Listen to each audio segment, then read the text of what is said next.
Hi there everyone, my name is Daniel and I run a webshop here in Denmark that's called Nordic Anglers, where you can buy a lot of fly tying and a lot of fly fishing equipment. Of course, all the materials used here you can find there. I also run my own YouTube channel that is called Nordic Anglers, which is also of course the name of the shop. Today we're going to tie a small nymph. This is basically an attractor pattern that is good for fishing both downstream to swing, but also this can also be used upstream, and in particular for still water, for lakes and stocked rainbow trouts. We have in Denmark a lot of lakes where we stock rainbow trout, and this pattern in particular works really well for those fish also. So it's a fairly simple pattern, not that many materials used, but it has a lot of life due to the rubber legs and a bit of shine to it due to the fleshy back here. So basically I'm going to use an ARIX 540 in a size 8.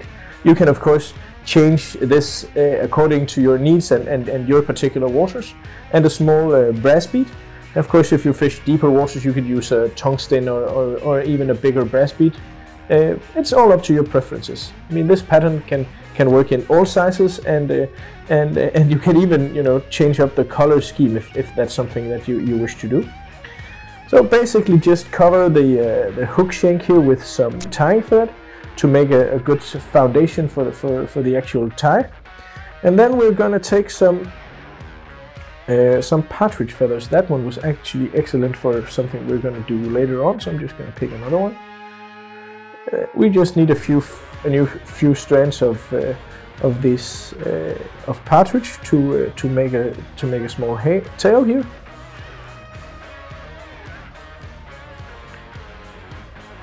Let me see how this looks. Yeah, that looks nice. It's not going to be a big tail, just a few short strands of the partridge. There we go. Then I'm going to take a few strands of opal mirror flash. These are going to be kind of an attraction point, but they're also going to be a rib to give this fly a bit more fleshy look. Also for murky water, and basically just to attract. So just took 2 strands of this, tied them down, cutting away the leftover. Then I'm going to take some light brown scrolled up. I think this is actually the natural color of the I think it's called natural fox or just natural scrolled up. I have all my scrolled ups in a box like this, so I can't recall exactly what the color was called, but it's a light brownish grayish color that works, as I said, exceedingly well for this pattern and for a lot of other patterns as well. Then basically just build up a body using the dubbing here.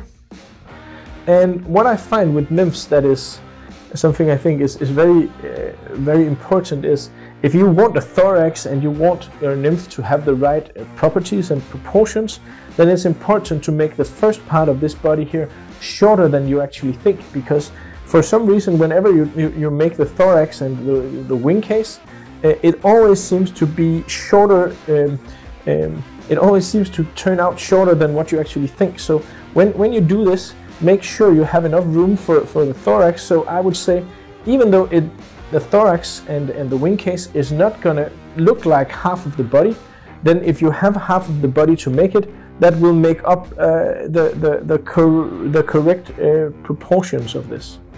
I'm just going to take my opal flash here and turn to make 3 or 4 turns of rib, just to give it a bit of spark just in the back part of the body. I'm gonna take a bigger bundle of the crystal flash here, of the flash, and because yeah, we can do that now, because this is gonna be the wing case. Basically just tying this down, and this was something I had left over for the previous one, because I want this is so thin, then I'm gonna double it. This also makes the fly a lot more durable and strong. There we go. It's a bit difficult for me to actually tie this because there are 6 lights pointing directly at me and 8 or 10 on top of them, and this flash is very shiny, so I'm getting a bit blinded, but you know, and it's a small fly, but I think everything looks as it should now. Then we're going to take 2 rubber legs in orange, no, not orange, of course, olive, and we're going to attach one to each side. There we go. That was on the one side. And when you attach these, the easiest way is basically to just take them and then double them around the thread. Then you can pull them exactly where you want them in place, and then just basically tie them down. I'm gonna use some force to pull these forward, then moving the tying thread all the way up to the bead here. Pull these out to the sides. I don't know why they didn't want to go there. There we go. Pull these down so they are pointing out to the sides. And then in order to make a bit more legs on the fly here, we're going to take another partridge feather. And here we need a relatively short one, because we want this to imitate the legs, even more legs on the nymph here. So I take a relatively short one, then I fold every fiber from this one back, so I only have the tip.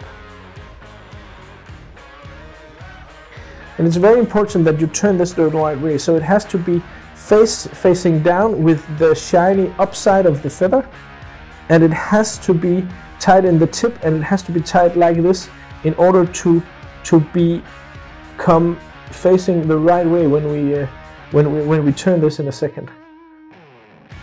Basically like this, and then tie it onto your fly so it's directly on top of the flash here.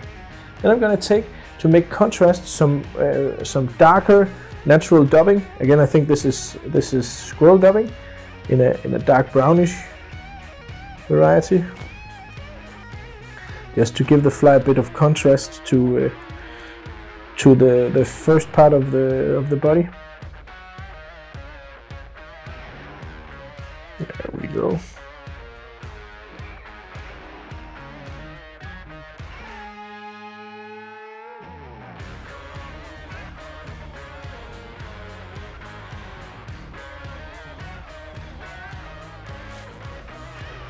Bit more.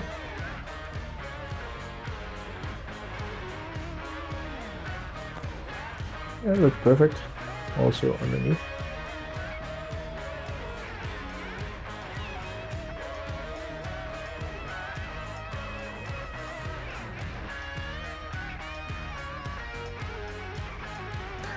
Then I'm gonna turn the partridge hackle, and I'm gonna fold everything back here. Hold everything back. Then I'm gonna make a very gentle turn on top here. 2 of them. Pull the feather tight, and then I'm gonna apply pressure. This will make the partridge hackle stand out to the sides. And before I do anything else, I'm gonna cut this off as close to as possible. Then I'm gonna take my flash,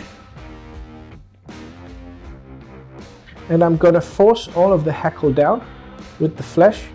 I'm gonna fold everything back. Then I'm gonna tie just behind the gold head. There we go.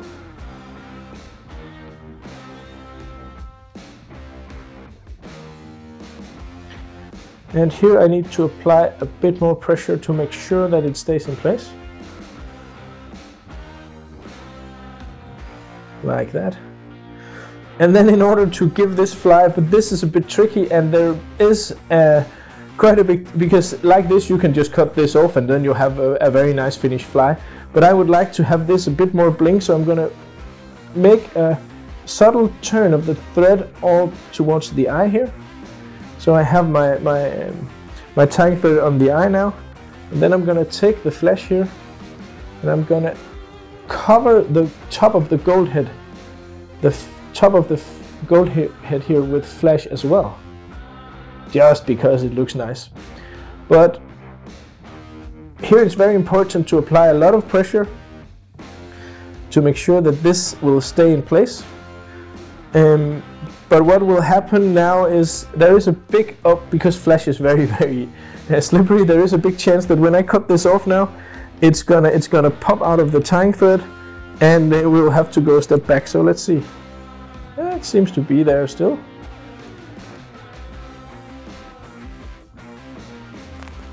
I think it did the trick here. If you see the short video of this on Instagram, you will see. No, you probably won't see. But there we made the mistake. There something happened, so we couldn't do this, and therefore that variant of this fly does not have the bead covered in shiny flesh. There we go. Now we're gonna trim the legs a bit down because they're too long now.